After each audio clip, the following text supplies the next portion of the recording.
Here earlier, UFC 254 takes place Saturday, October 24th on Abu Dhabi's Yas Island, and will stream live on pay-per-view exclusively through ESPN Plus in the US at a special broadcast time of 2 p.m. Eastern, 11 a.m. Pacific, 10 p.m. local time. With that, we welcome UFC lightweight champion Khabib Nurmagomedov. Khabib, thank you for the time today, sir. Hey, thank you guys. What's up, guys? How are you? How is everything? We're doing well, thank you, sir. We will take the first set of questions from Dennis Gaethje with RT. Okay, it's beginning interview? Yes, sir. Yeah. Okay, let's go. Hello, Khabib. How are you? Hello, how are you? How is everything? It's good. Thanks. You have a big team with you in Emirates. A lot of your teammates are fighting on Fight Island, some of them making their debuts. Does it make it harder for you to focus on your own fight, keeping in mind that they all see you as a leader? Of course, there's nothing easy in this life, And Tagir have debut, Umar have debut, you know. And with Umar, I'm gonna fight same night. With Islam, I'm gonna fight same night. Of course, this is not easy, but what we can do. But preparing, training together, cut weight together, everything. This is very easy. But fight day, it's gonna be a little bit nervous things.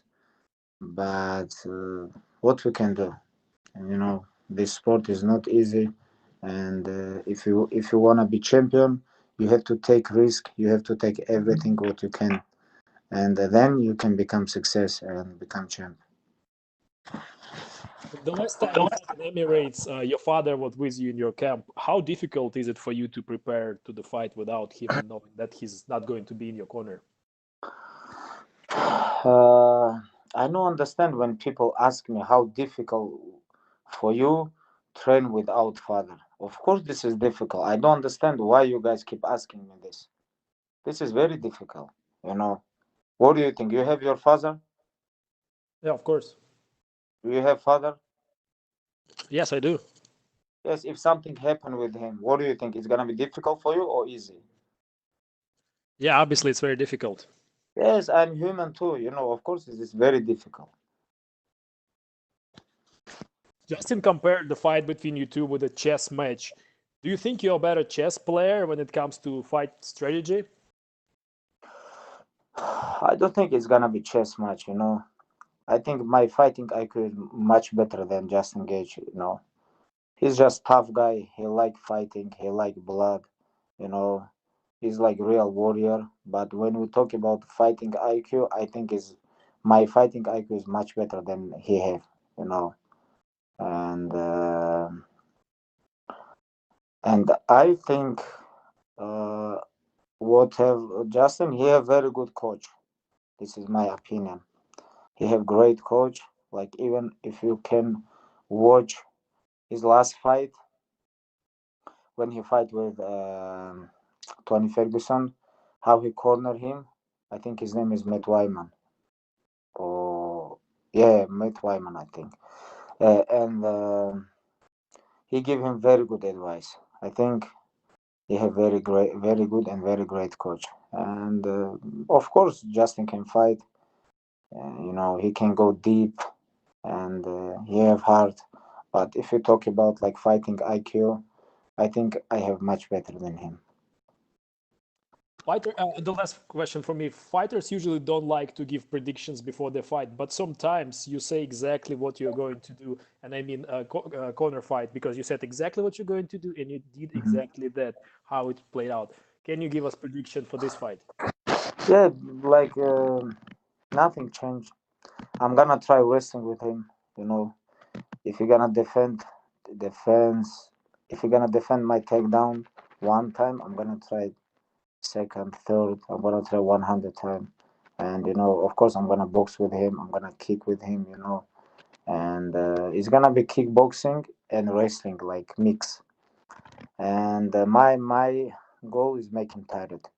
I'm gonna make him tired. This is my goal. And maybe around number 3 or around number 4, my plan is finishing. Well, thank you so much. Thank you. We'll take the next set of questions from Yaroslav Stepanov with Sport 24. Хабиб, приветствую. Как слышно? Да, приветствую вас. Все хорошо, хорошо слышно. Вот насколько можно судить из Инстаграма, вы с командой тренируетесь в зале над Аль-Шеба, который располагается в Дубае. На прошлой неделе вы ездили в Абу-Даби, чтобы секундировать Зубайру Тухугова, и после такого переезда вроде бы полагается 48 часов провести в изоляции. Как вот в эти 48 часов выглядел твой тренировочный процесс, и насколько такого времяпровождения желательно избегать, когда до боя остается месяц? Мгм.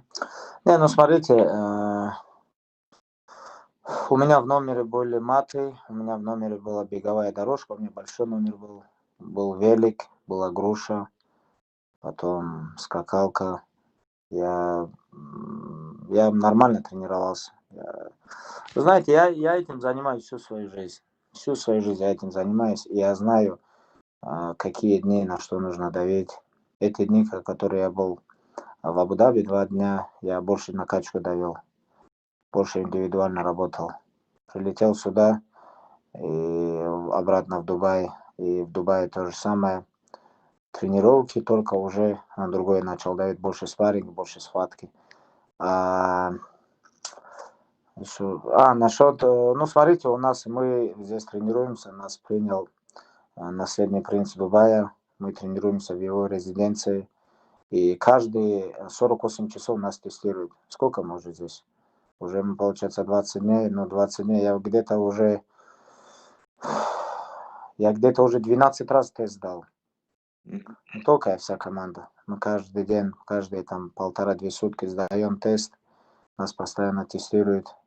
И мы проверяемся, если что-то не так, если у кого-то там какие-то хоть маленькие там какие-то изменения, резко человека изолирует на сутки, на 2. И в этом плане у нас все здесь очень строго. Мгм. Вот в то же время ни для кого не секрет, что в Эмиратах к тебе проявляют очень много внимания и стараются окружить всегда максимально комфортными условиями для тренировок, проживания и прочего. Вот если сравнить этот тренировочный отрезок с лагерями там в США или в России, насколько тебе комфортнее в Эмиратах и в каком аспекте, возможно, бытовом ты это чувствуешь лучше всего? Вот о чем ты можешь вообще не заботиться, как вы в Сан-Хосе, например, сами себе кушать готовитесь, убираетесь и прочее? Ну, здесь вообще сильно за нами уход, честно сказать. Главное, чтобы главное, чтобы ребята не привыкли. Здесь же у нас есть и начинающие ребята, которые только начинают. Знаете, вот кому там 19, 20, кому 22, просто 22 года у меня вообще никаких условий не было. А эти ребята 22 уже, у них считают, что такие королевские условия. Это же может в голове засесть, она же может внутри вас все поменять. Нужен голод. Нужен голод и в прямом смысле, и в переносном смысле. Голод это то, чем движет. Так что я чуть беспокоюсь насчет молодых ребят. Ну, насчет себя, что я могу? Конечно, я чувствую, что здесь за нами очень серьезный уход.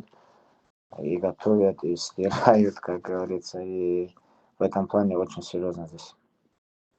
И последний вопрос от меня. Вот в одном из интервью Джастин выдвигал такую теорию. У Хабиба в его боях никогда не было сечек и серьезных повреждений. И когда в нашем бою он увидит свою кровь, я очень хочу посмотреть на его реакцию. Вот понимаешь ли ты, какая у тебя будет реакция, и можешь ли ты вспомнить последнюю ситуацию, когда получал серьезную сечку или что-то подобное? Там, может, на тренировке, может, в другой ситуации, и кто был ее автором? Не могу вспомнить, честно. Не то чтобы там скрываю, просто не могу вспомнить. Если пойдет кровь, не знаю, конечно, это неприятно. Я не думаю, что это кому-то может быть приятно, если у кого-то идет кровь. Вы знаете, я тренируюсь очень тяжело, очень правильно.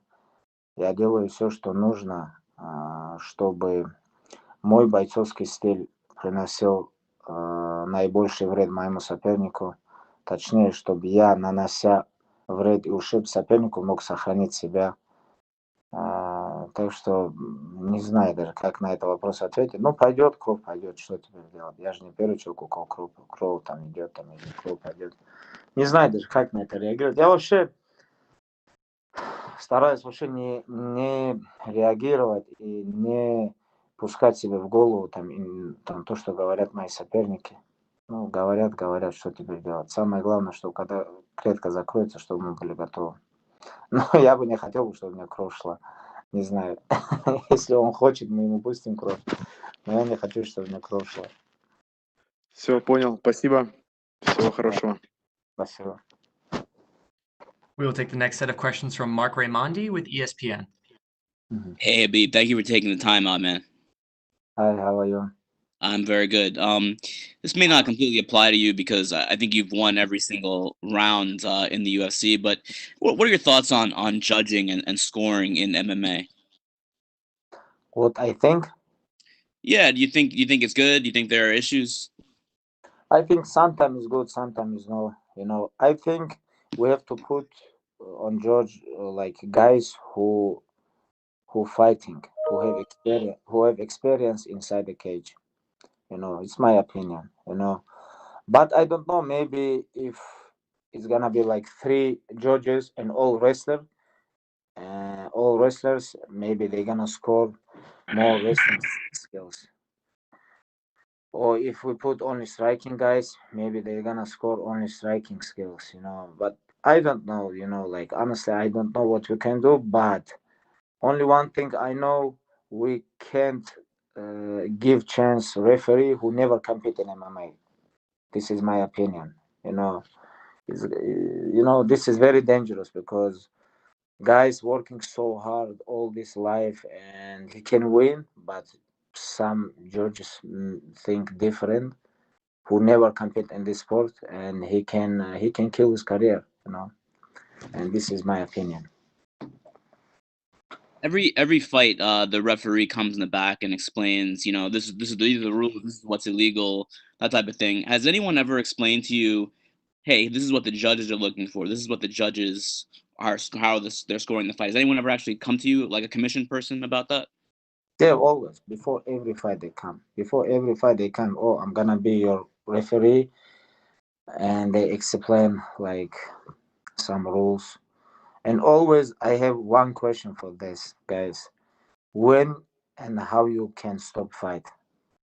And I ask about cut and when you can stop, and I ask about if you eat some punch and how many punch he can give you to stop this fight, you know. And I always tell referee, please don't stop early because I'm professional, you know.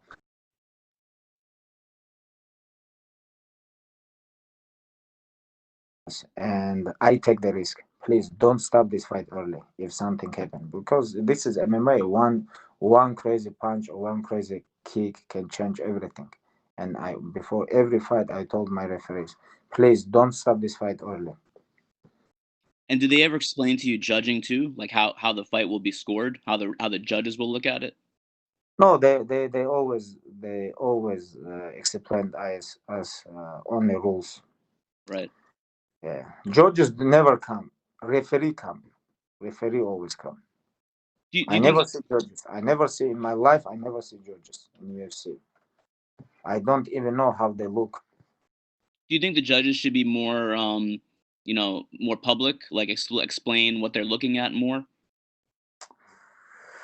It's gonna be good idea. This is good idea. Why not? You know, it's like even not all fights. You know, maybe common event, main event. After Right. every event, maybe if they explain public like why they score like this or something like this, it's gonna be interesting for people. You know, why not? And just last thing for me, what are your thoughts on Hamzat Chimaev? Maybe What the I next Khabib. Yes. What are your thoughts? What I think, I don't know, like what UFC gonna do with him about his next opponent, but my opinion, I think he deserve top 10, top 15. My opinion is top 10. He deserve fight with someone. It's like very tough opponent, like 5 rounds, and then after this one, he deserve contender fight. This is my opinion. So you think he's the real deal? Of course, if he finish all his opponents, you know. What do you think? I What do think you so think? too. But no one cares I what I think, think. We care about what you think. it's like I think he deserve. I think he deserve. I think like Ali told me he gonna fight because we have same manager. Ali told me today he gonna fight with tough opponent 5 round in December. You Hmm. know, this is very interesting main event. in UFC. This is very good attention. And good opportunity for him. And if he win this fight, next fight, I think he deserve next fight, contender fight. Got it. Thank you, Khabib. Appreciate it. Thank you, guys. We'll take the next set of questions from Carl Neidhart with DAZN Germany. Hi, Khabib. Can you hear me? Yes. Hi, how are you? First of all, I'm great. First of all, huge condolences for your loss. I think that's a matter of respect. And then for the sport, many people have talked about Justin's wrestling being a challenge for your wrestling. How do you see it? How good do you see his wrestling to be? I watch all his fights. I think he have good wrestling defense, very good wrestling defense. He know how to wrestle. And he wrestling almost all his life. But I don't think he last like 5-6 years. He used his wrestling. It's like how I use, because I always use my wrestling in training, inside the cage, because wrestling and top control. This is what make me champion. And I don't think last couple of years he become very good wrestler. He have base what he have like when he was kid, but right now it's like everything is changed. And of course he know how to defend if someone try to take him down, but we don't. And we all know about his condition too. If I'm gonna attack him first 2 round, in third round I think he's gonna finish, because he don't have good condition. Have you been impressed with his performance against Tony Ferguson? Since we all know you got huge respect for Tony, for his skills. Were you impressed by what Justin did to Tony? Yes, I was. He of course impressed. It was great performance from Justin Gaethje. He beat very tough opponent. He show he can fight 5 round, but anyways, he fight only stand up. And they fight like 25 minutes. They don't wrestle. They don't attack each other like in single leg, double leg.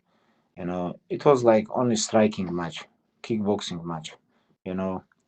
But with me, it's gonna be completely different. You have to worry about takedown. You have to worry about boxing. You have to worry about kicking. You have to worry about grappling. You have to worry about MMA. This is not striking game. And you have to worry about conditioning. You have to worry about my pressure. I'm gonna give him so much, and you have to be ready. Talking about pressure, I mean, of course, distance and balance is always important in MMA. But considering his striking, your wrestling, your grappling, will keeping the distance or controlling the distance be even more important in this fight? I don't think only this fight. I think in every fight this is important. Distance, control. Like pressure. Everything is important in every single fight. And for this fight, I think he tried to be away from me. He tried to be away from cage, and in my opinion, he gonna use footwork and I think he tried to kill my legs too with his kick, because he have very good kicks, and I'm ready for everything. You have talked about coaches earlier on, about his coach. How do you think is coaching even more important in this era we're living in right now without crowds? Has coaching has always been important, but is it even more important right now to have a good coach who gives you like the right sentences? Of course, coach is always important, because sometimes you think you do something enough, or sometimes you think you don't need to do this, you don't need to do that. you always need coach, and discipline, everything, like Justin Gaethje, a very good coach, my opinion. But I don't know this guy. I think I met him once or twice, but when I see how he cornered him, what advice he gave him, I think he's a great coach. He have very good IQ. You know why I talk about IQ? Because MMA is not only like about conditioning, wrestling, striking, or your spirit. MMA about your mind too. And this guy, he have very good mind. His coach. Last question from me. You have been at UFC 253. You have seen Israel Adesanya. Your honest opinion, is Israel Adesanya able to be this next big superstar of the UFC? What do you think? I think he already superstar right now. He's very good.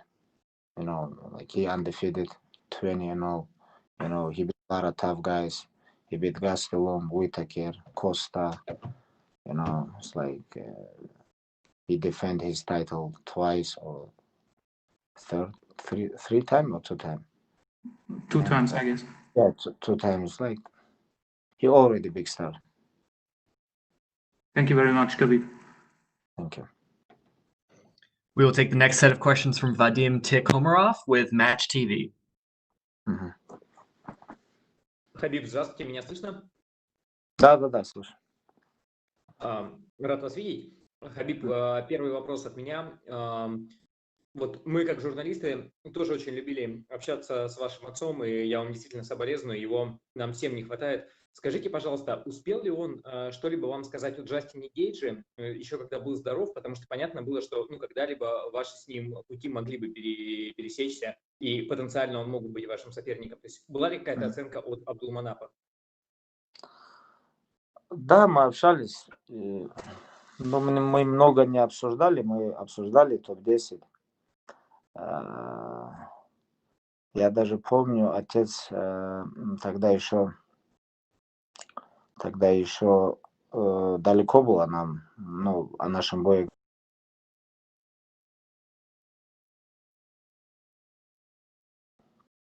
Говорил, что, скорее всего, Ислам с ним встретится. Каких-то соперников он делил на Ислама, каких-то он распределял на меня. Он мне говорил, что твои соперники это Конор, Парье, Фергюсон, GSP. Вот с ними ты пока подерешься, твое время закончится. А Ислама он других молодых соперников приводил. И вот именно Джастина Гейджи он приводил как соперника Ислама. И видите, как быстро все поменялось, вышел на замену, выиграл Тони Фергюсон и сейчас стал моим соперником. Он хорошо, он всегда отзывался, говорил, хорошие удары, хорошая борьба. Если можно, еще два вопроса от меня. У вас получается уже второй год, когда вы проводите по одному поединку за год. Это не всегда зависит от вас, но вас самого устраивает этот темп, или вы бы хотели чаще драться? Честно, я хотел бы чуть чаще подраться, потому что время тоже уходит. Мне уже в сентябре, дней 10 назад уже 32 года исполнилось. Конечно, хотелось бы чаще драться. То один раз меня исключили, точнее дисквалифицировали. Потом эта вся история с пандемией раньше были связаны простой из-за травм. Я, конечно, хотел бы чаще драться, но что мы можем сделать? Чтобы подраться на таком высоком уровне, часто это тоже нелегкое дело, но оставаться в форме и еще одновременно столько дел, столько всего. И потом это то, что случилось в последние месяцы, новости, связанные с отцом. Это все вместе чуть-чуть сказывается, конечно, но что делать? Я лично хотел бы, конечно, почаще драться. Если можно, последний вопрос от меня. Все любят обсуждать вашу ударную технику, даже Дэниел Кормье, другие фанаты. Вот прямой вопрос, а как часто вы кого-то отправляете в нокдауны на спаррингах, при условии, что у вас очень много друзей, и близких вам людей с вами спаррингуют? Бывает ли, что вы кого-то посылаете в нокдаун? Спасибо. Не хотел бы это обсуждать, но с 15 лет я одеваю перчатки. Конечно, бить умею и ногами, и руками, и коленями. и защищаться умею. И вы никогда не видели на мне крови, хотя я конкурирую на... Если просто сказать, на высоком уровне, это, наверное, будет неправильно. Вы сами понимаете, на каком уровне я сейчас конкурирую, с какими бойцами мне приходится сталкиваться. Так что я думаю, я вообще не беспокоюсь об оценке, о моей ударке, потому что после окончания моей карьеры, когда пройдут года, люди будут это изучать, смотреть. И я думаю, что многие даже не смогут это раскрыть, как вообще удалось в 28 боях за 12 лет не пропустить ни одного значимого удара. Так что мы это оставим. Как говорится, история нас оправдает. Спасибо. Спасибо большое. We will take the next set of questions from Damon Martin with MMA Fighting. In the lead up to this fight, we all know what kind of style Justin likes to employ. He likes to engage in a war. He likes to hit his opponents. How important is defense in a fight like this to not allow him to fight his fight? I think, I don't know. We have to go inside the cage or give answer for this question. Justin, for sure, he gonna try to kill myself. He gonna give me a hard kick, hard punch. He's tough guy. He's very tough guy. And when cage close, we're gonna see what's gonna happen. He have plan, I have plan, and we will see. In the past, Khabib, you made it very clear that there are certain fights and things that motivate you. You talked about the George St. Pierre fight. Obviously, your focus right now is Justin Gaethje. But if everything goes well on October 24th, you defend your title again. What else is out there for you? What motivates you, in terms of the future? Very good question. Honestly, very good question. I don't know. Like for example, I'm gonna finish Justin Gaethje inside the cage October 24. What else? This is very good question. We'll see. I love competition. I love compete with best fighters in the world. That's why I'm here. I'm not in UFC to make money. I have a lot of business projects. Outside the UFC, I can make money, and it's a good question. Very good question.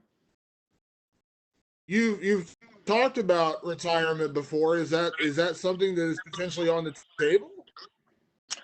What you ask? What you say? I don't understand. You've talked about retirement, by a certain age or certain fights. Is retirement something that's possible after this fight? I don't think. We have couple options. We're gonna think about this after this fight. And Dana told me after this fight, he have something special for me. And but I told him, please keep this. After fight, we're gonna talk. He said we have like very big things after this fight for me. We'll see. And last question, you've made it very clear in the past, Khabib, you have no interest in revisiting Conor McGregor. Does it make you angry that still comes up so often in terms of now they talked about the Ultimate Fighter and they want to do the rematch? Like, does it make you angry that name still comes up to you?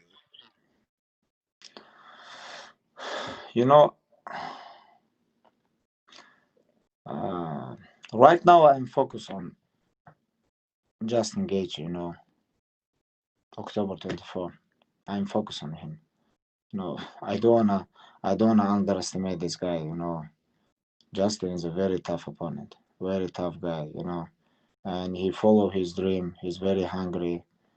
He just beat very tough opponent. And I don't wanna underestimate. And I'm focused on October 24. Thank you, Khabib. Thank you. We will take our last set of questions from Ilya Andreev with Sport Express. Хабиб, я вас приветствую. Да, приветствую вас. Хабиб, для начала расскажите просто со своей стороны, почему вы все-таки отказались от участия в шоу The Ultimate Fighter? Я не отказывался ни от чего. У меня просто впереди бой, и нету смысла разговаривать, что будет после боя. Я никогда этим не занимаюсь, и нету смысла там что-то говорить о будущем, если ты заглядываешь за спиной своего соперника. Понял. Скажите, всем известно, что у Джастина Гейджа очень опасная лоу-кики. Как вы сейчас работаете над защитой от лоу-киков? И работаете ли вообще, учитывая, как вы бились тогда с Барбозой, и, в принципе, вы просто прессингом вы их нейтрализовали? Сейчас. Как здесь камеру направить? Подождите. Как здесь камера? Подождите секунду. Хотел бы на ваш вопрос ответить. Как здесь камеру этот? Ну, вас видно. Подождите секунду. Кое-что хотел вам показать. Походу я плохо. А меня сейчас видно? Да, видно. А как? Сейчас я попробую. Может быть, может она выключит камеру. Просто хотел бы кое-что вам показать. Как я работаю над зашитием. Ну, видите же, она... Ну, давайте вот так пока. Даже очень интересно узнать. Ух ты. Ну, это так, чтобы вы не нервничали. Как я работаю? Ну, работаю как один из лучших бойцов мира. Как подобает работать одному из лучших бойцов мира.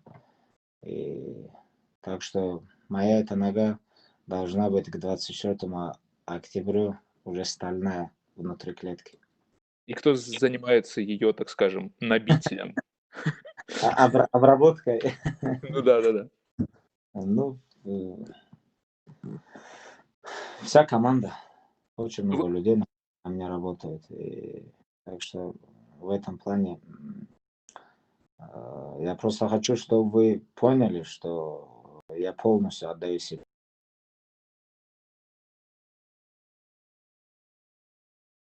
Грэпплинг, как ударка, как выносливость, как набитие моей передней ноги, потому что до правой он не достанет, но переднюю он может достать, потому что когда тебя бьют без шутков 3-4 раза, бой может поменяться. И я много дрался с хорошими кикерами, там тот же Дусаньос, тот же Барбоза, тот же, возьмем так, Парье, они все же очень хорошо же бьют ногами. И бьют по ногам, и целятся. Можно просто посмотреть того же Барбозу. Это единственный боец в UFC за всю историю, который закончил нокаутом бои, который ударил по ноге, закончил соперника в корпус, закончил соперника в голову, закончил соперника. Так что он очень хороший кикер был. Но мой прессинг им не дает, так скажем, времени, чтобы они могли бить ногами.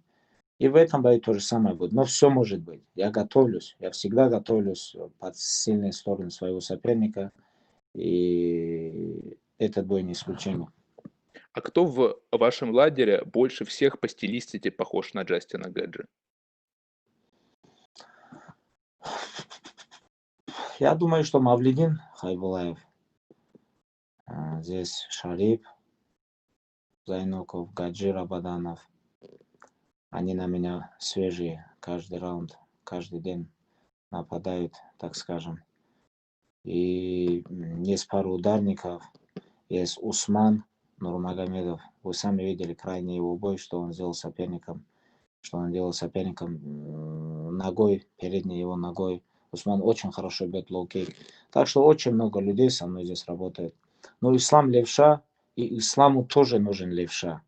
И вот этот момент, и мы под Исламом тоже у нас есть здесь спарринг-партнеры.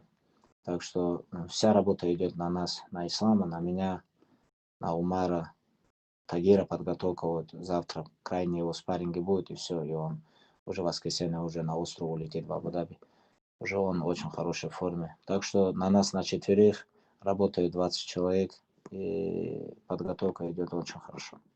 Вы в своих начальных боях в UFC дважды роняли соперников апперкотами. А Гэджи как раз-таки в последнем поединке с Фергюсоном от апперкота упал. И вы сейчас какие-то, так скажем, комбинации отрабатываете именно с участием апперкота? И почему у вас так хорошо именно этот удар получается в стойке? Илья, зачем вы раскрываете наш план? Знаете, апперкот, почему он заходит? Вы показываете ноги, все же от меня ожидают ноги, они чуть-чуть приседают на защиту ног, и оттуда уже можно взрываться. Я как борец, как человек, который боролся в куртке, боролся в вольной борьбе. И у меня очень хорошая спина, ноги, конечно. Я когда подсаживаюсь под проход, и оттуда взрываться мне очень хорошо получается. Не знаю, вот моя, так скажем, мое тело расположено под этот удар. Мне он очень хорошо подходит. И хоть в последних боях я это не демонстрировал, но оно у меня есть. И это оружие, так скажем, лес, который еще топор еще не тронул, так скажем.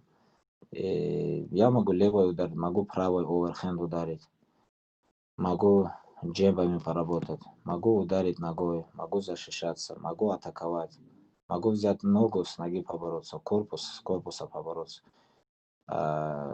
Уже о партере даже можно и ничего не говорить. Так что у меня очень много оружия в арсенале, и я собираюсь в этом бою, к этому бою подойти очень серьезно.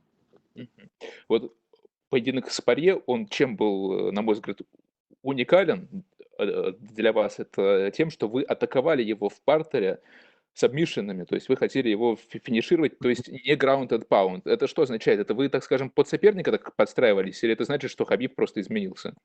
Нет, это значит, что Хабиб больше работает, больше уделяет время партеру. Если даже люди считают, что я очень хороший партер, и мне надо улучшать ударку, я с этим абсолютно не согласен. Да, я должен улучшать ударку, и я улучшаю ее, но я считаю, что я еще больше должен работать над партером. И вы посмотрите на мои бои, с каждым боем я лучше и лучше становлюсь в партере. Я больше начинаю атаковать, больше начинаю спину забирать, на живот садиться, заходить на удушающие. Постоянно пытаюсь финишировать соперников. Так что я считаю, что мой партнер намного лучше стал. Даже возьмем с того боя, который я дрался с Дастином Пори.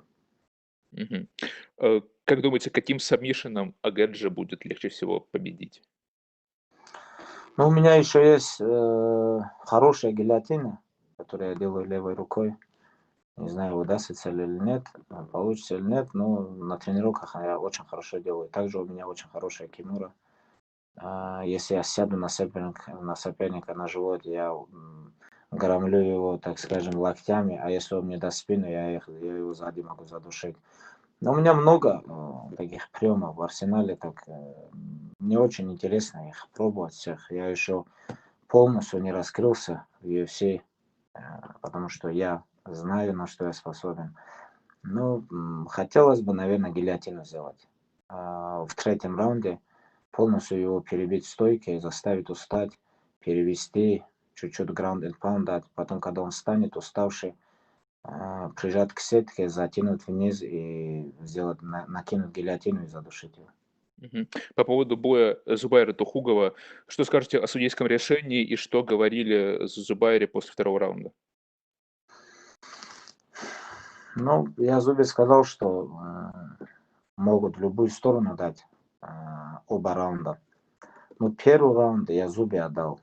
Второй раунд тоже можно было бы отдать, просто на тот момент мы не знали, кому что. Ну, третий раунд нельзя было отдавать, это 100%. В таких равных боях в основном судьи оценивают, как ты дерешься в крайнем раунде, в третьем раунде.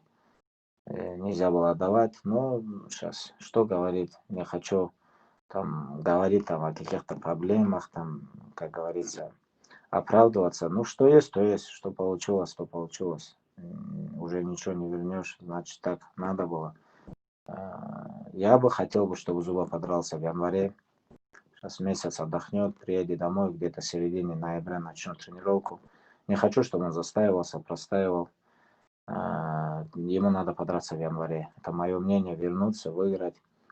и потихоньку вернуть свои позиции. Спасибо. И последний вопрос от меня, очень вот интересный узнать, это про бой с Порье еще тот. В начале второго раунда вы пропустили 2 удара подряд, когда он встал в правшу. Вы здесь ошиблись или это Порье удалось вас перехитрить в том поединке? И не думаете ли, что Gaethje все же более опасный ударник, чем Порье? Нет, не думаю, потому что Порье нокаутировал его. Это во-первых. Во-вторых, то, что Порье ударил, ну, вы поймите, я же конкурирую с одним из лучших бойцов мира. Порье же это же не просто там чемпион Московской области или там чемпион из КФО. Это один из лучших бойцов мира, который это доказывает с каждым разом. Ну, то, что он ударил, я думаю, что причиной тому было его мастерство, то, что он умеет бить. Так что меня же тоже можно ударить, я же тоже человек. И то, что может Джастин Gaethje меня ударить, я это тоже знаю, потому что в клетку он для этого и заходит, чтобы он меня ударил. Так что посмотрим, к чему мы придем. Но Gaethje точно не меняет особо стойки, и в основном он работает в правше. Так что будем бдительными, чтобы больше не пропускать таких ударов. Хабиб, большое спасибо за интересные ответы. Спасибо, Илья. Спасибо. Thank you so much, Khabib. That is the end of our time with you, sir. We really appreciate it, and have a good day. Thank you so much. Thank you, guys.